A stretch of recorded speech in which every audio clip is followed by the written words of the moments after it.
বন্ধুরা, আমি মৌমিতা। আজ আমি তোমাদের সামনে আরেকটা নতুন ট্রিক নিয়ে চলে এলাম। আমরা কোথাও ঘুরতে গেলে আমাদের কিন্তু চিরুনিটা খুব দরকারি হয়ে পড়ে। আর সেই ক্ষেত্রে আমাদের কিন্তু নিজেদের চিরুনি না, লোকের চিরুনিটাই ব্যবহার করতে হয়। আর লোকের মাথায় যে খুশকি, উকুন, সেইগুলো কিন্তু আমাদের নিজেদের মাথায় চলে আসে। সেই হাত থেকে বাঁচার জন্য আমরা কি করব, এরকম একটা স্বচ্ছ পলি প্যাকেট নেবে। পলি প্যাকেট নিয়ে ওটাকে সমান করে নিচটাকে কাটবে। কেটে এবারে চিরুনির মধ্যে অনায়াসে এরকম আলগুলো দিয়ে ফুটিয়ে দাও।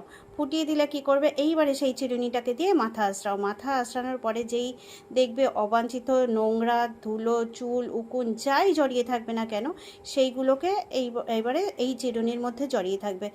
তারপরে কি করবে, চিরুনি দিয়ে মাথা আঁচড়ানোর পরে তোমরা সেই চিরুনির প্যাকেটটাকে অনায়াসে ইজি খুলে ফেলে দিতে পারবে।